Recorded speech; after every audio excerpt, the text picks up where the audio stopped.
so much for joining us tonight. I'm Jen Rand, an organizer with New Yorkers for Clean Power, and I'll be walking us through the meeting tonight. So, Renewable Heat Now is a campaign to accelerate the equitable building decarbonization throughout New York State. And our organizations work together to pass legislation, influence regulations, and educate the public and state leaders about energy efficiency, reducing fossil fuel demand, and making sure that the transition to clean energy is affordable for all New Yorkers. Next. And please be sure to check out our link tree to follow us on social media. And you can also join our email list if you're not already on it and sign up for upcoming events. So I'm going to drop that in the chat real quick. There it is. So why do we focus on buildings? The largest source of greenhouse gas emissions in New York State comes from burning fossil fuels for heating, cooking, and hot water in our buildings, as well as from the methane that leaks at every stage of the natural gas distribution system, from extraction to delivery in our homes, schools, hospitals, and businesses. Fossil fuel use causes both indoor and outdoor air pollution that's not only harmful to our health, but it's also a significant contributor to climate change. And in the short term, we know that methane is a far more potent greenhouse gas than carbon dioxide. But scientists have known since 2001 that reducing methane emissions as soon as possible is kind of like pulling an emergency brake. It's going to slow down climate change, which will give us more time to adapt and make the communities we love more climate resilient while we deploy other solutions to heal the environment, which we also know is possible. And that's why we do what we do. So thanks so much for joining us. Next slide, please.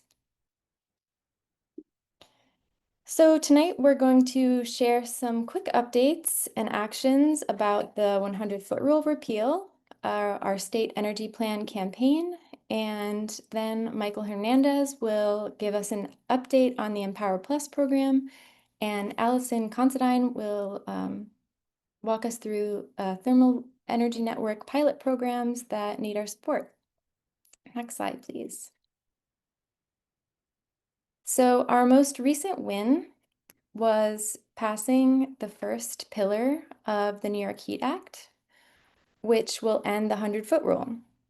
So please take a minute to email the governor and ask her to sign the bill. There's a QR code there that you can use, and we will also put this link in the chat.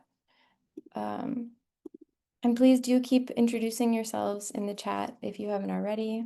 Love to hear all of your favorite autumn activities.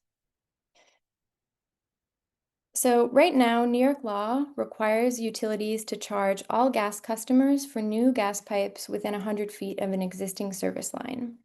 So gas utilities charge all of us for these extra pipes on our gas bills, and that's adding to their already obscene record high profits.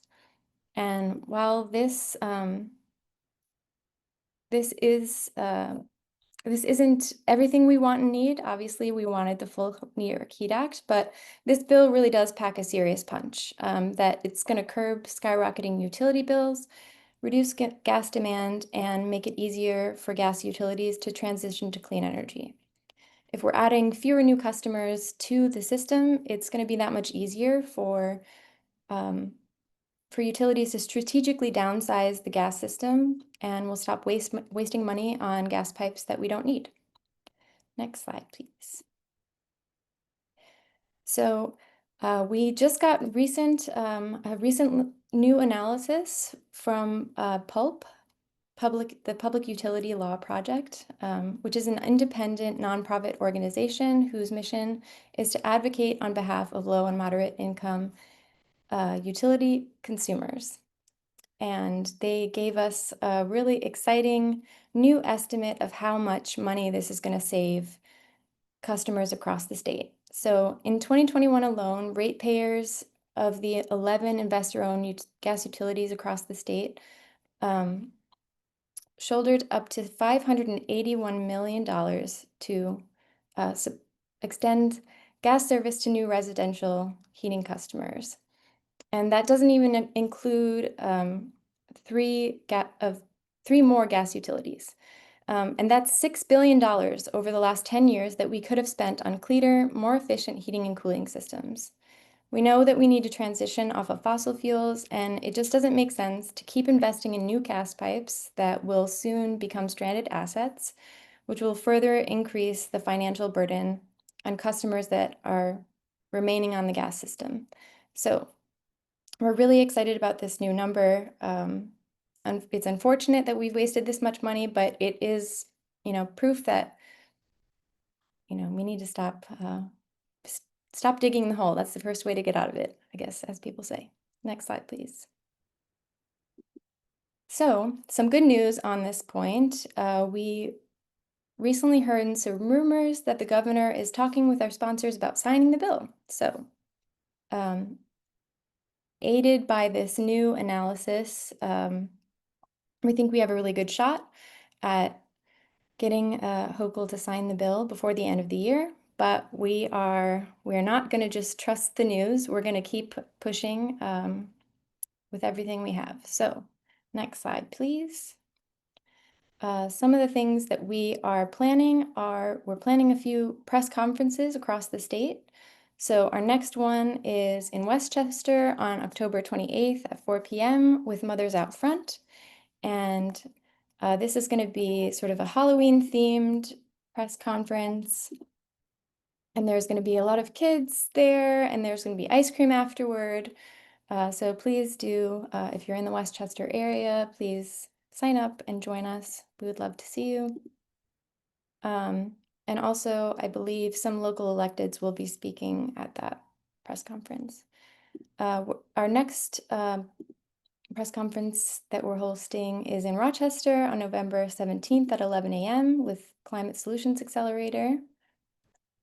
And I'm putting all these links in the chat, and we will also be sending out an email afterward to everyone who registered. So you'll get all these links to your email as well. And finally, stay tuned for some more press conferences in Brooklyn, Kingston, and Syracuse. But we'll also be hosting a part teach-in, part sing-in, part rally in December in Albany. And we're going to host this event. Even if she signs the bill, it'll just be a celebration and a teach-in. So please do sign up for that as well. We're still in the planning stages, but we think it's going to be really fun. And we're going to learn a lot and strategize about what we plan to do next year. So we would love for your advocates like you to be part of that decision making. So please join us. And I just dropped a link to sign up. And we will also be planning a December call relay and potentially one in October, depending on what we hear from the governor's office. So keep an eye on your email. If you've done a power hour with us before, excuse me. If you've done a call relay with us before, they're really fun. You sign up on a spreadsheet, and then I will call the first person or text the first person. I'm sorry. I'll text the first person that it's their turn, and then they text the next person, and then it just continues. So, and then at the end, we sort of let everybody know how many people have called, and it's great. So we're also submitting op-eds and letters to the editor about why we want this bill to be signed. So if you're interested in submitting a letter to the editor and you don't know how, please reach out to Stephanie Doba. I'm going to drop her email in the chat. You can also reach out to her, and she will help you review your letter and tell you which outlet to submit it to. Okay. Next slide, please. So, my last update is just to share that we, as a movement, we really showed up for the state energy plan, and I just want to thank every single one of you who showed up. We, went to all 10 hearings across the state, from Buffalo to Stony Brook University on Long Island, and people used our fossil-free buildings talking points. Next slide, please. And altogether, RHN advocates sent in 500 comments with 80 powerful personal stories, and 200 RHN advocates signed up to speak. And it was just, there were, all sorts of people who had really powerful things to say at these hearings, reminding our state leaders that we're counting on them to do better faster, as my colleague Len said. And I just really I appreciate all of you for showing up for that, because they need to hear from us. Like they want to hear our stories, and it really does impact their decision making. So thank you. If you are interested in watching any of the recordings, I'm going to drop that in the chat. You can watch them on NYSERDA's YouTube channel. So up next, we have Michael Hernandez, who's going to tell us about Empower Plus. Take it away, Hello. Hi. Thanks, Jen. Michael Hernandez. I'm the New York Policy Director for Rewiring America. Rewiring America is a non-for-profit organization really focused on moving us forward with electrification, clean energy, and clean heating. And so really glad to push for the Empower Plus program. The Empower Plus program, next slide, please. The Empower Plus program is really focused on providing energy efficiency upgrades and electrification upgrades for low and moderate income households. It's an incredibly successful program. Last year, it had $220 million budget and got a lot of work done in a lot of homes, and has the building decarbonization sector within the clean energy sector is like representing 88% of the clean energy sector. So a ton of jobs being generated in disadvantaged communities, and doing all this really great electrification and energy efficiency work in these low and moderate income households, 1 to 4 family buildings. So we want that program to continue to thrive and grow as it has been over the last several years. But we've been hearing from the Hochul administration that they're going to scale back the program, and they're going to create a new LMI program that's going to be implemented by HCR. We don't have a lot of details about that. Besides that, the governor allocated $150 million in the Sustainable Future Fund for this new green small buildings program. So it looks like LMI is being prioritized, but it looks like this Empower Plus program is being downsized, run out of NYSERDA, and we're not really clear why that is. The governor allocated $900 million out of $1 billion. There's still $100 million unallocated that could go towards making the Empower Plus program whole and being able to continue to grow that market and to provide energy savings, bring down energy costs, make that energy clean heat. All of that's happening. So we really need your help to continue to provide the Hochul administration and NYSERDA with support to maintain that program at its current levels. We're going to be going to the NYSERDA board meeting next Wednesday in support of the Empower Plus program. We'll meet out front of NYSERDA around 12:30. We'll have signs. We will be talking with any media. We'll be taking pictures, posting, really just talking about the value of the Empower Plus program. I think we've been getting a lot of interest from media for people showing up wearing costumes, that they might run some stories on it and really get the word out about the Empower Plus program. So if you can please come out and support to that. It's going to be, we're meeting at 12:30. We'll go in for an hour. Later on in that day, there's a free Alliance for Clean Energy conference where you'll get a webinar, the Grid of the Future webinar for free to show up. And then there's a reception later that night, also free. You don't have to register for the conference. You can get into both the workshop and the reception for free. There's going to be drinks, food. There's going to be energy experts from across the state in Albany. And so, it would be great. Come out, go to the board meeting, and then go hang out at the Clean Energy Conference. It's be both enlightening and rewarding.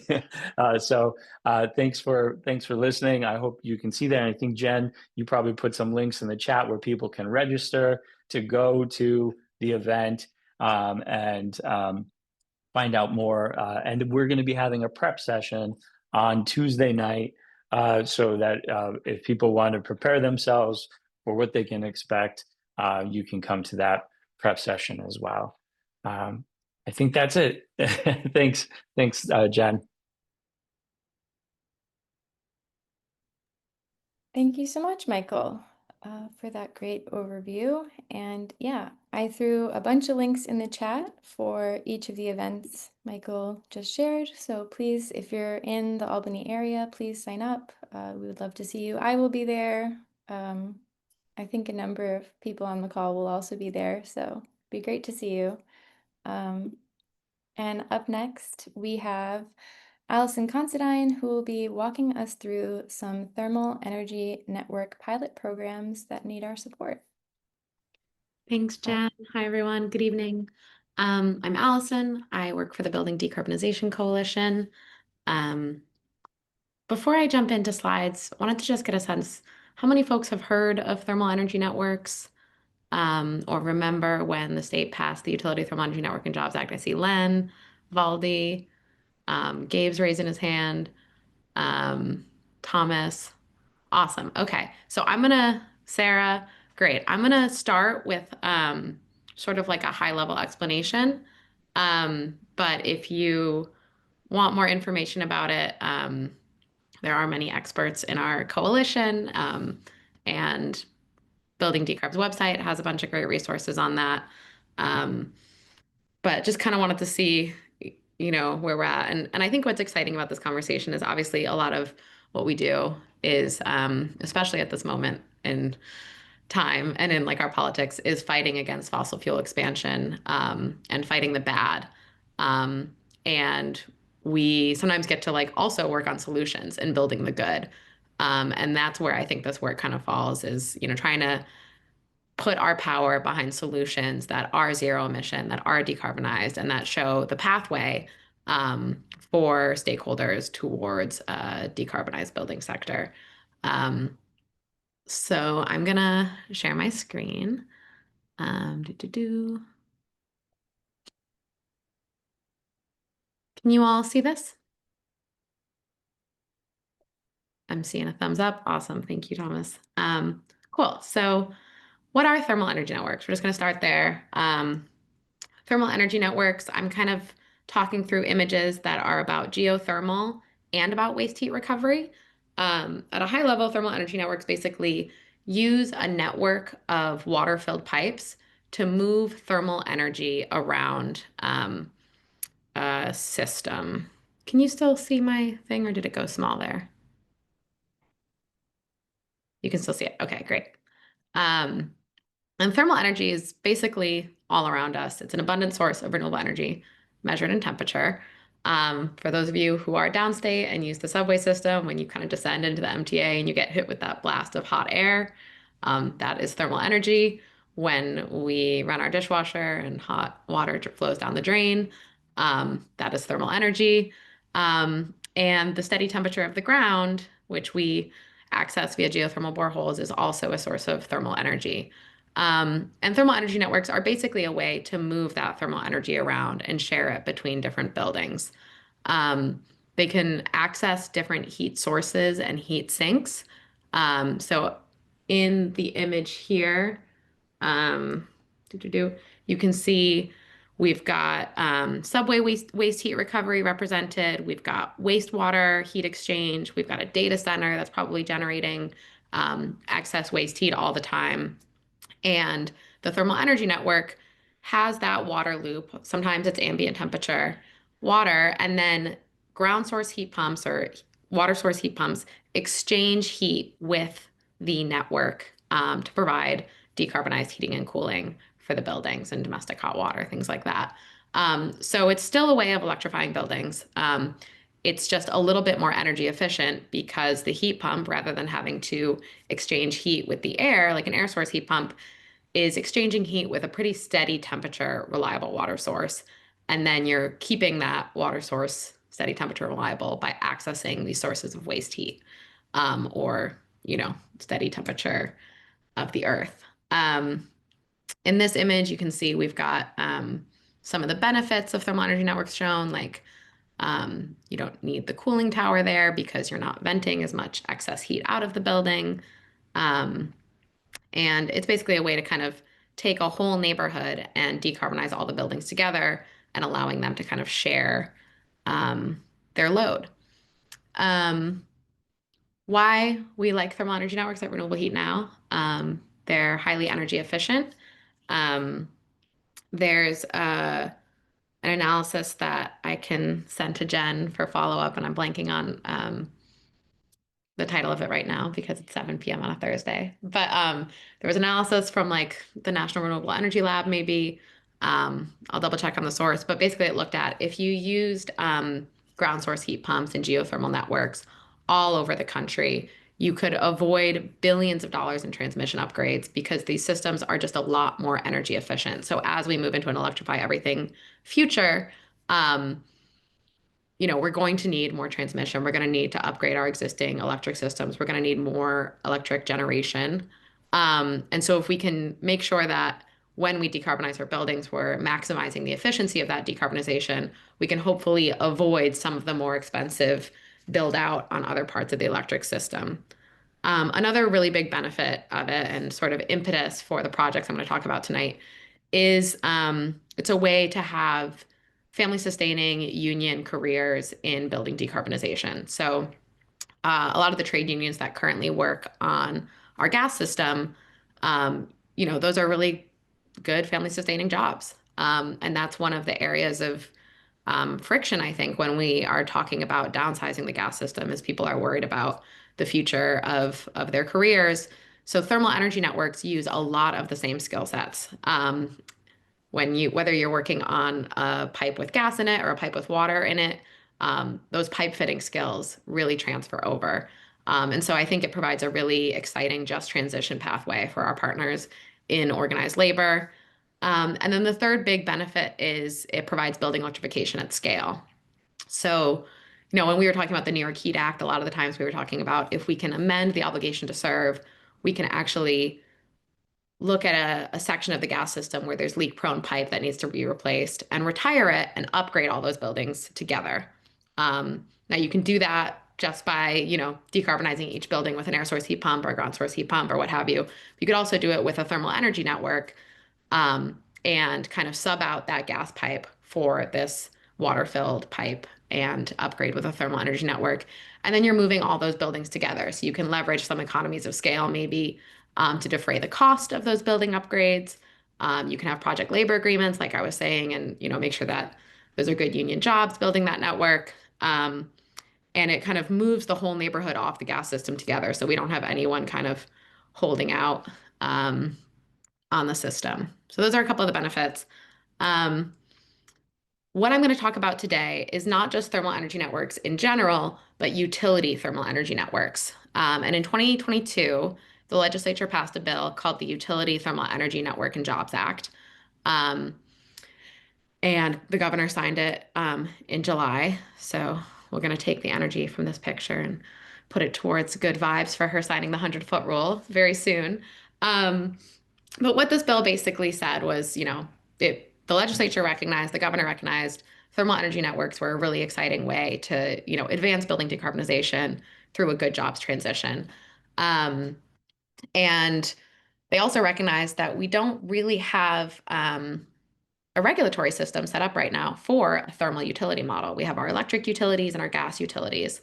And so what this bill did was it authorized the utilities, both electric and gas, to propose up to 5 thermal energy network projects as pilots.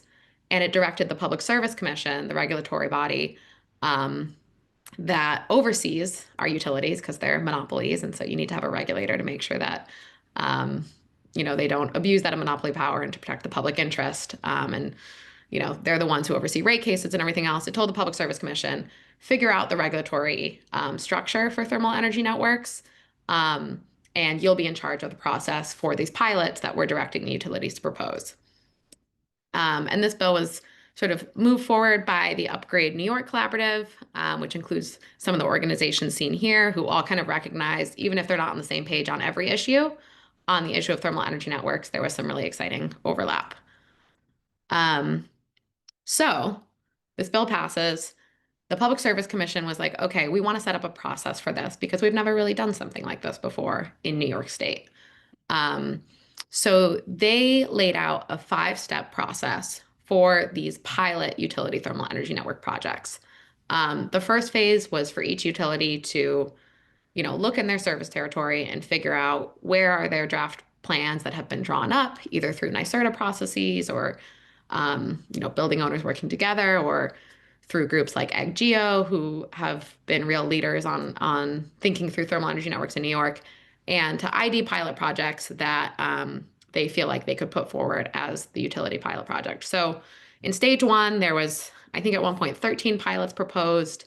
Um, but to protect costs, in recognition that ratepayers are the ones who are going to be paying for this process, um, the commission said, this is just a scoping phase, and we're going to assess them and see which ones seem most viable. And only those ones are going to be allowed to move forward to stage 2, where they would actually develop their engineering plans and then also their customer protection plans. So figuring out what will the rates be for customers, what will the experience be like for them when new equipment's being installed in their home, things like that.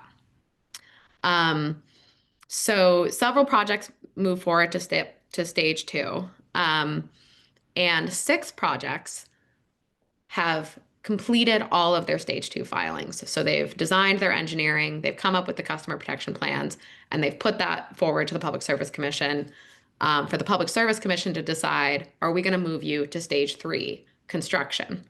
Um, this is actually like shovels in the ground. They would start laying this network of water-filled pipe, drilling the geothermal boreholes, upgrading the homes, providing weatherization and efficiency and all electric appliances for the buildings that are participating. So this is kind of really exciting because we passed the bill back in 2022. It's not 2025. We're finally on the cusp of this idea becoming a reality. So what I'm going to do is sort of give a high-level overview of what those 6 projects that have completed their stage 2 filings are. Um, I'm going to end with a sort of call to action in a way that you all can weigh in if you're excited about these projects, because the Public Service Commission has an open public comment period right now, where they're seeking feedback from the public on if moving these projects to construction is in the public interest. Um, at BDC, we think it is. We think it's really exciting to be able to learn from these projects, see all of the different ways they're using waste heat from a wastewater treatment plant and geothermal boreholes, see how much it costs to build these and how that's going to compare to kind of the way we do things business as usual with gas. And I think it's going to be a really exciting step forward. And New York is really on the leading edge of this nationally. Um, there is a pilot project in Massachusetts that's already been constructed and is operating. There was a great PBS NewsHour piece on that project in Framingham, Mass. Earlier this week. Um, and, happy to kind of dig that up after my presentation and share it in the chat if folks want to check it out. But New York is really, I think, one of the first states to be looking at how could we maybe build a new utility model that's an alternative to gas that leverages thermal energy to provide clean heating and cooling. Any questions so far? I'm happy to pause and see how all of this is landing so far. Yes, so we do have a few questions in the chat. So the first question comes from Patricia, who says, I live in the country and we experience frequent power outages. Can a thermal energy network benefit me?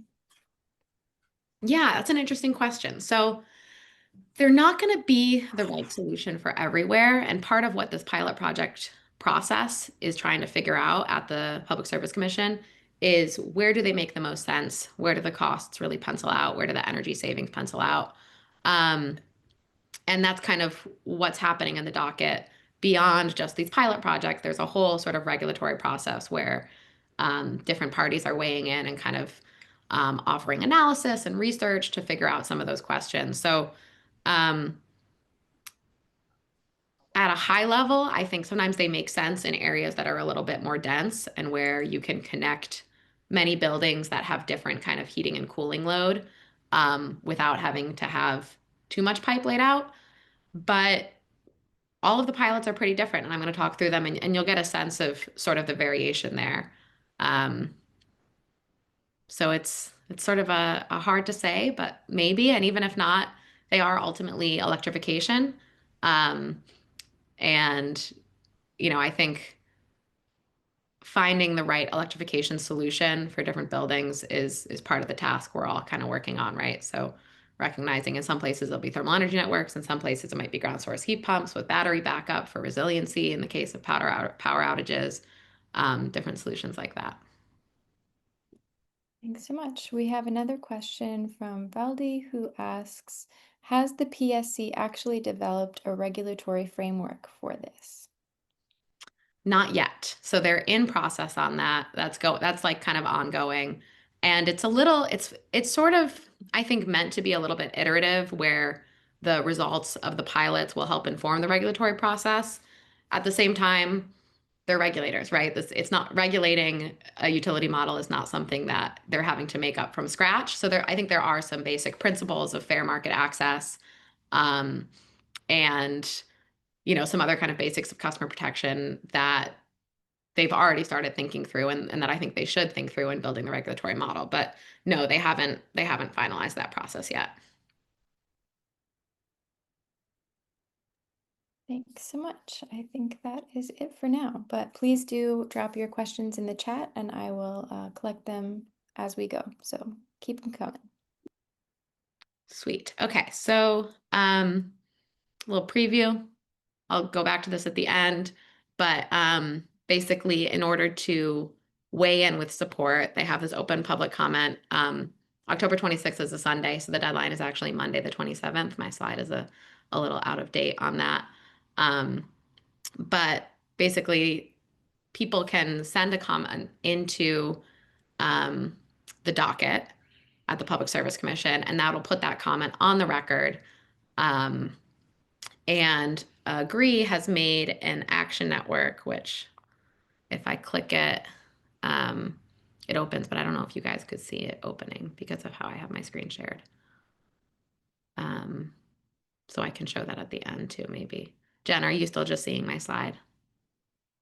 Yes, but I'm about to drop this link in the chat. Awesome. And yeah, if your organization has like a list, an email list, you could share it on that. If you're in touch with electeds in your area, you could see if they would submit a letter of support in the docket. Um, and I think the way I'm thinking about the letter of support is,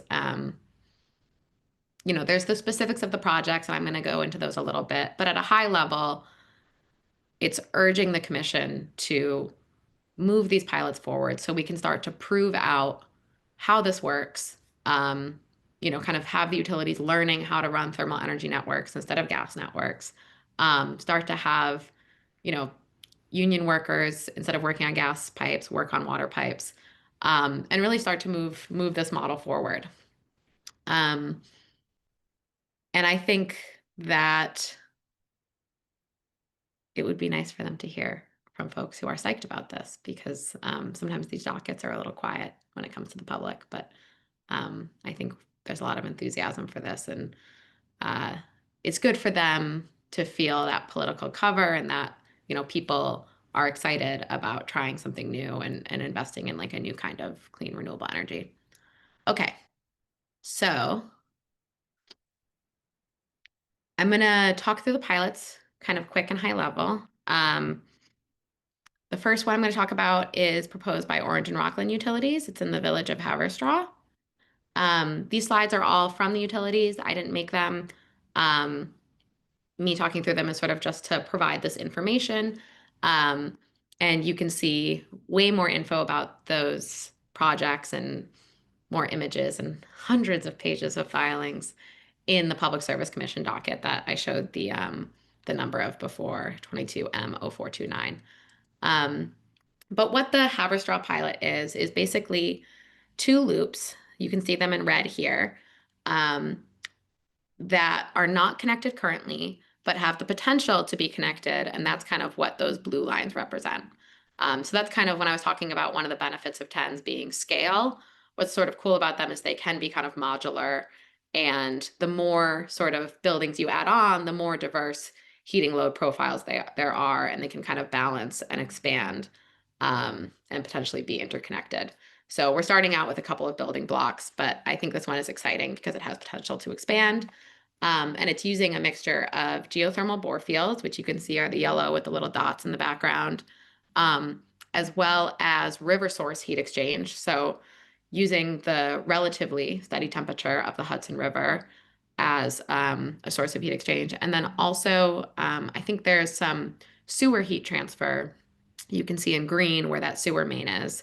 Um, and this isn't like putting a heat exchanger directly into the sewer, but it pulls the heat out of that water and then dumps it back into the system, or pulls the heat out of the system and dumps it back into the water, depending on if you're trying to provide heating and cooling. So it uses basically a bunch of thermal sources and sinks. Um, the village of Haverstraw has a couple of public buildings that would be on it. So the post office, um, the town hall, the school, and one of the anchor tenants of the thermal network would be a new affordable housing development called the Chair Factory Development. Um, and this is a pretty big affordable housing development. Um, it makes this project, the approval of this project, pretty timely because that development needs to know, is this going to be their source of heating and cooling, or do they need to look at something else? So it's sort of why we're trying to move this process along quickly. Partly is because these are designed to work with the buildings that are there or that are going to be there soon. Um, to give a few more stats, this is a New York State designated disadvantaged community. So it sort of aligns with the CLCPA in that sense. And you can see here, these are pretty expensive projects because they're pilots in large part, but also because they're providing all of those necessary building upgrades for buildings to connect into the loop. So some of them might need, new windows for weatherization. They need new in-building appliances. Um, and you can kind of see here the heating demand and some of the buildings that would be part of it. I'm seeing some questions from Carol and Mark, and happy to jump to those with the disclaimer again that like these are ultimately slides from the utility, and I might not be able to answer much more than what's on them. But Mark, do you want to jump in?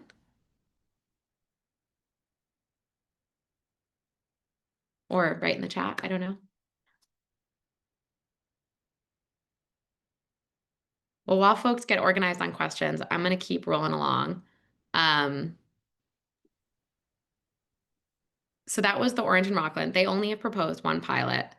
Um, the next three that I'm going to talk about are from Con Edison. They've proposed three pilots. One is in the city of Mount Vernon. One is at Rockefeller Center, and one is on the west side of Manhattan in Chelsea. This QR code takes you to the docket. Again, lots and lots of pages of filings, a little bit dense. So enter at your own risk. But they also have some good materials on their website about these pilots. The Chelsea one, I think the thing that's kind of unique about it is it's using waste heat from a data center and connecting into the NYCHA Fulton houses, which are slated to be redeveloped over the coming decades.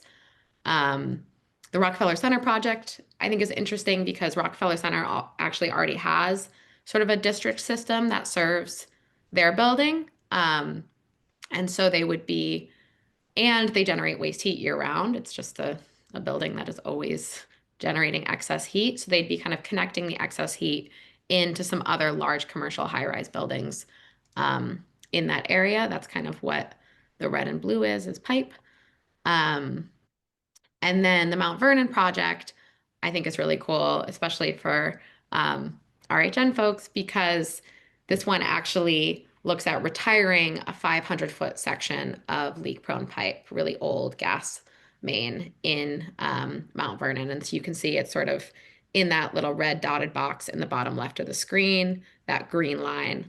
And that's what I think is exciting about TENS is it has the potential to facilitate that kind of non-pipe alternative, avoiding leak-prone pipe replacement at a larger scale. This one mainly uses bore fields and is also in a disadvantaged community.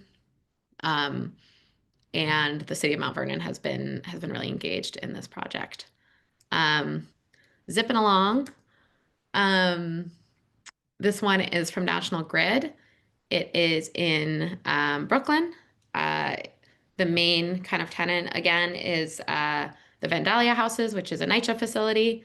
And it's using some waste heat from a grocery store that's right next door, as well as some waste heat from the sewage outflow, as well as the geothermal bore field. So it's using kind of a bunch of different thermal resources.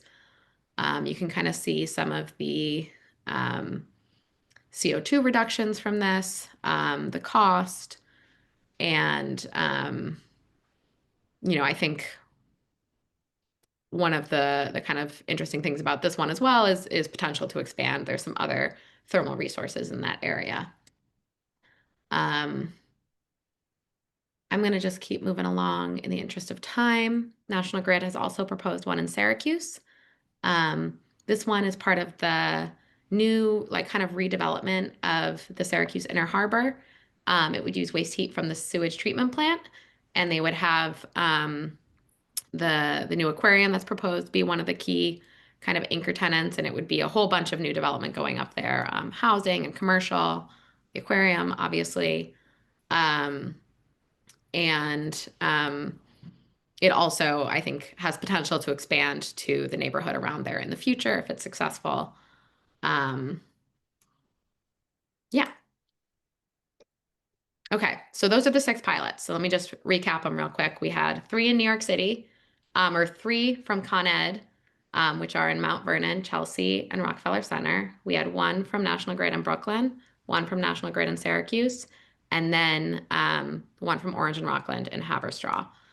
There are some other pilots that are at different phases in the process, but those are the 6 that the commission is really seeking comment on now and who kind of have their plans designed. So like I was saying, there's a take action link that Agree has created. You can, reach out to other groups in your area. And yeah, that's kind of what's moving there. And maybe if the commission agrees that these are in the public interest to move forward, we could see construction actually starting on zero emission thermal energy networks across the state next year, which I think would be pretty exciting, especially in the face of all of the headwinds we've been facing on the renewable energy front lately. So yeah, I'll pause there. Happy to take questions and appreciate Jen and everyone else and all of you for taking the time to talk about this evening. Amazing. Thank you so much, Allison. So our first question comes from